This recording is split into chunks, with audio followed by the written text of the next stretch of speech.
Masih penasaran nih ya. Katanya tadi kalau misalnya orang yang suaranya jelek terus dia nggak mau azan tuh bagaimana? Takut fales ya kan, takut jadi omongan. Kenapa pada saat bilang suara jelek lihatnya ke saya? Enggak, saya pada lihat ke kamera, Bapak terlalu perasaan kayaknya. Atau mungkin merasa. Baperan nih. Baperan nih. Terus gimana kalau seandainya wanita nih ya. Kalau kita bicara masalah tentang azan ini disunahkan dan pahalanya luar biasa tadi seperti apa dijelaskan Nabi. Kalau seandainya wanita pengen sholat gitu ya kan. Terus nggak ada imam gitu. Dia perlu azan atau enggak. Atau boleh azan atau enggak sebelum sholat.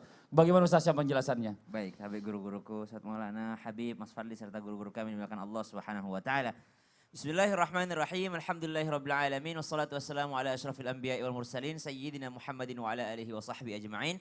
Asbahna wa asbahal mulku lillahi rabbil alamin. Subhanaka la ilma lana illa ma 'allamtana innaka antal alimul hakim. Rabbi shrah li sadri wa yassir li amri wahlul 'uqdatam min lisani yafqahu qawli waj'al li waziran min ahli. Amin amin amin ya rabbal alamin. Wanita ingin mengumandangkan azan. Ini kisahnya kami mengalami sendiri karena kami laki-laki 3 bersaudara. Saya Solah, Afif. Yang keempat tuh Fatimah. Pada saat Fatimah udah mulai bisa ngaji, udah mulai hafal ayat kursi dan segala macam, udah mulai protes. Kenapa abang-abang saya aja, kenapa kakak-kakak saya yang azan di masjid? Kenapa saya nggak boleh? Suara saya kan juga bagus, kata Fatimah. Maka subhanallah kata bapak, nggak boleh perempuan azan di masjid karena ada laki-laki yang mendengarkan. Maka hukumnya wanita azan sebelum sholat tidak boleh kalau ada laki-laki di antara mereka. Jikalau ada laki-laki non mahram di antara mereka maka tidak boleh mengumandangkan azan. Bagaimana kalau semuanya adalah perempuan, berjamaah perempuan semua? Boleh-boleh saja, namun tetap dengan suara yang lirih. Bukan suara yang menggelegar sebagaimana laki-laki yang azan, sebagaimana laki-laki memanggil orang mengumandangkan azan supaya memanggil orang sholat. Jadi beda antara laki-laki dan perempuan. Jadi perempuan walaupun mereka-mereka aja di dalamnya, tidak boleh juga pakai pengeras suara.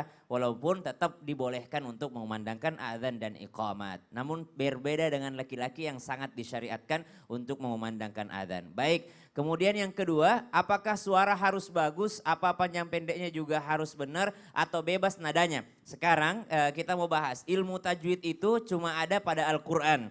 Ilmu tajwid itu cuma dipakai pada Al-Quran. Jadi jikalau misalnya ada seorang muadzin menggunakan tathwib, ya as-salatu khairum minan naum. Berbeda dengan yang di Mekah misalnya di Indonesia.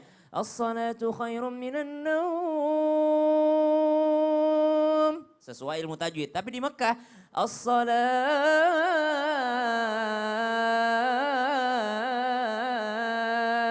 khairum minan naum. Nah, ini tidak menggunakan kaidah tajwid. Maka subhanallah ini dua-duanya diperbolehkan. Karena yang ditekankan untuk menggunakan kaidah tajwid itu adalah pada saat membaca Al-Quran. Makanya orang sholawatan biasanya itu lebih-lebih matnya. Ya, salatullah salamullah.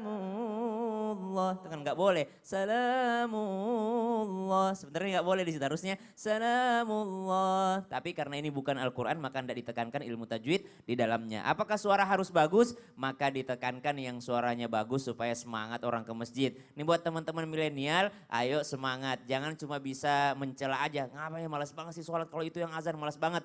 Kita malas datang kalau dia yang azan tapi kita nggak pernah mendahului dia untuk datang ke masjid. Harusnya kita mendahului dia datang ke masjid lalu kita minta izin untuk mengumandangkan azan. Maka subhanallah. Kemudian yang ketiga disebutkan bahwasanya ketika salah satu sunnahnya azan itu menengok ke kanan ya. Hina wa huna, kata sahabat melihat Bilal bin Rabah radhiyallahu anhu warḍah ketika azan, ketika hayya 'alas shalah itu menengok ke kanan. Hayya 'alas shalah.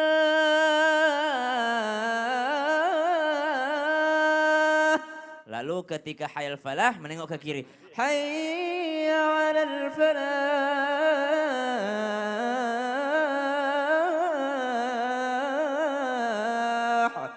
Boleh menengoknya itu adalah hanyalah kepalanya. Jadi enggak sebadan badan nengoknya. Jangan hayya 'alas shalah, jangan, tapi lehernya aja. Hayya 'alas shalah, kemudian ke kiri hayya 'alal falah. Kemudian banyak lagi sunnahnya. Di antara sunnahnya adalah suci. Jadi orang azan itu suci dari 2 hadas. Tapi yang menjawab azan meskipun tidak dalam keadaan suci, maka dia disyariatkan untuk menjawab azan. Dan masih banyak lagi sunnah-sunnah lainnya yang insya Allah dijelaskan sesaat lagi. Masya Allah, tadi pas lagi suaranya azannya Ustaz Syam tuh enak dengernya soalnya juga ya kan. Jangan berarti saya jelek dong. Tunggu dulu, aku masih mau tanya nih sama Apa lagi? Saya mewakili jamaah yang ada di rumah. Gimana kalau orang lagi azan itu yang di masjid bukan menggunakan manusia tapi handphone atau nyetel radio. Radio, oh azannya. Iya. Saya pikir jin yang adzan, bukan manusia Enggak, tadi. enggak. Kadang-kadang kan pada saat itu relaynya di RRI supaya waktu. Iya, ya, iya. aman nggak? Oh, seru juga nih.